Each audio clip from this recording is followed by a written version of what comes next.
दूसरी बात यह है कि जो उन्होंने सबसे ज्यादा जो धचका दिया है चाइना को, वो BRI, belt and road initiative, CPEC, जो पाकिस्तान के हवाले से, उसको धचका सबसे बड़ा दिया गया है। जो एक प्रोजेक्ट इंट्रोड्यूस किया गया है, लॉन्च किया गया है, शिपिंग और ट्रेन का प्रोजेक्ट, वो BRI इनिशिएटिव से बहुत बड़ा है।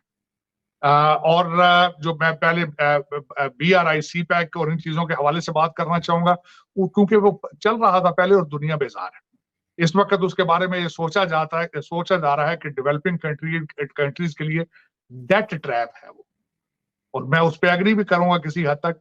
पाकिस्तान को आज तक जो भी कर्जे दिए गए हैं भारत की तरफ से, चाइना की तरफ से, वो कभी डिस्क्लोज ही नहीं किए जाते कि उनका इंटरेस्ट रेट क्या है।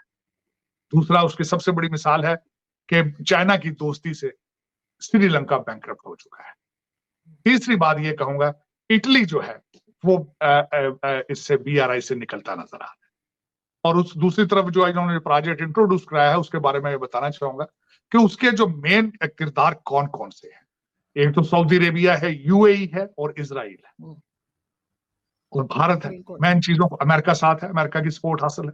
अब मैं इनको किस तरीके से डिफाइन करना चाहूंगा, डिफाइन ये करूंगा कि ऑयल रिच कंट्रीज है।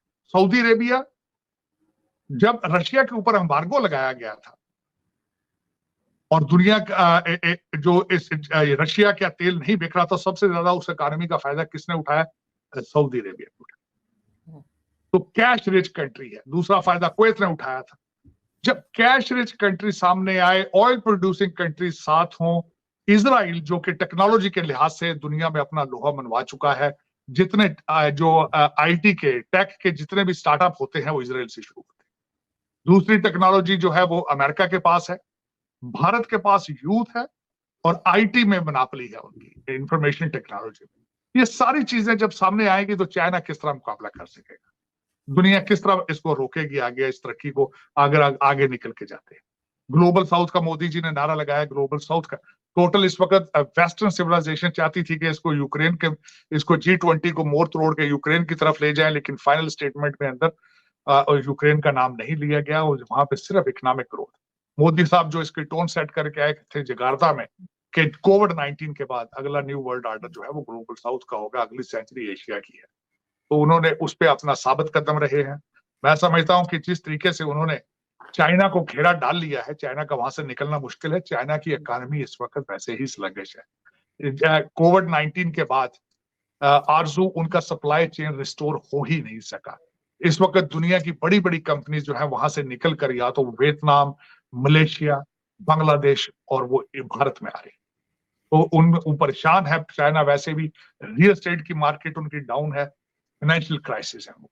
और मैं समझता हूं कि अगर इसमें मोमेंटम जो है इस वक्त, जो मोदी जी ने जो अपने प्लान इंट्रोड्यूस कराए, जो G20 की लीडरशिप है, जिस तरीके से पूरे साल से मोदी जी इस पे अपनी डिप्लोमेसी पे काम कर रहे हैं, अगर इसमें मोमेंटम कायम रखा उन्होंने, तो ये बिल्कुल बात सच होगी कि अगली सेंचुरी भारत की या ग्लोबल साउथ की सेंचुरी होगी। उसके बाद मैं इसको बड़े क्लोज इसमें ऑब्जर्व कर रहा था, कई लोगों के इंटरव्यू सामने आए हैं। बिलखुसूस जिस चीज पर मैं तवज्जो दिलवाना चाहूंगा वो लूला सिल्वा जो ब्राजील के, वो इंपॉर्टेंट क्यों है? क्योंकि अगली प्रेसिडेंटशिप G20 की ब्राजील के पास जा रही। उन्होंने इंटरव्यू में जो दो बातें बड़ी खास कही, उन्होंने कहा है कि जिस तरीके से भारत एक चीपेस्ट तरीके से चांद की एक ऐसी जगह पे लैंड किया है जो चंद्रयान-3 था, जहां पे आज तक ना रशिया जा सका है ना अमेरिका जा सका, और जितनी कम लागत में गया है।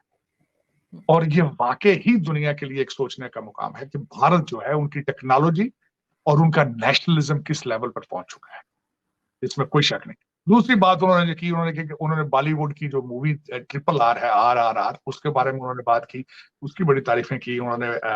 जो लूला सिल्वा है ब्राजील, और इसमें जो आगे जो एक सबसे ज्यादा इंपॉर्टेंट चीज जो भारत के लिए फायदेमंद है इस G20 पे करने की, और जिस लेवल पर वो पहुंच चुके हैं, अमेरिका ने उनकी यूनाइटेड नेशन सिक्योरिटी काउंसिल के अंदर परमानेंट सीट को इंडोर्स कर दिया है।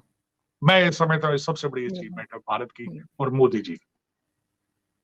जो मेरे वतन अजीज के लिए सबसे अफसोस वाली बात है, वो भी आखिर पे ऐड करना चाहूंगा इस पॉइंट पे, जो जितने मैंने पॉइंट लिखे ऑब्जर्व किए।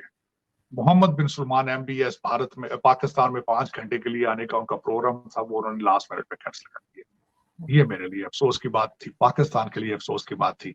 लेकिन वहां पे हालात जो है वो आपके भी सामने है, दुनिया के भी सामने है, पाकिस्तान के भी सामने है। चित्राल और तुर्क में जो हो रहा है आपके सामने है। जिस तरीके से आज मेरे ख्याल में कोशिश तो हो रही है, मैं आपको हमेशा कहता हूँ, आरजू में ऑप्टिमिस्टिक हूँ अपने आर्मी चीफ के हवाले से। उन्होंने तकरीबन 1000 के करीब लोगों का नाम ईसीएल में जो है डाल दिया, जिसमें ना सिर्फ सियासतदान, करप्ट अफसरान भी मौजूद हैं, लेकिन मजीद इसको ईसीएल का नाम 1000 से 10,000 तक ले जाने की जरूरत है। घेरा तंग करके दिनों के अंदर फैसले करने की जरूरत है।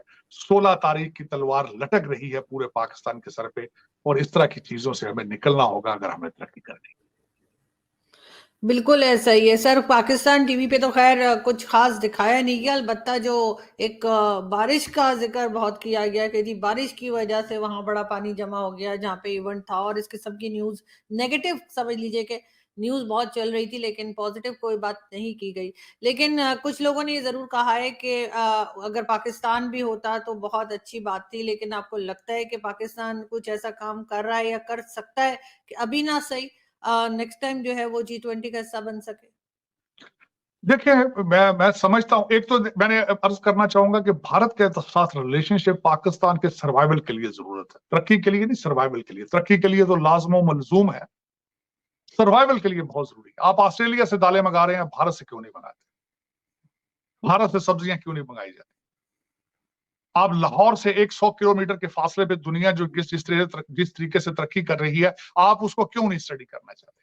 आप नफरतों के दरवाजे क्यों नहीं बंद करना चाहते? अपने मुल्क की मफाद में, अपने मुल्क की खातर खुदा रहा उसके दरवाजे बंद करें। और मैं आखिरी एक चीज ये बताना चाहूंगा, आरजू आपको इस लेवल पे आके सोचना होगा कि मजहब आपका पर्सनल मैटर है, आपका रिलेशनशिप खुदा के साथ आपका पर्सनल मैटर है। मजहब से आके निकल के सोचना होगा। आप अगर मजहब तक आप रुके रहे तो वो जो जिस तरीके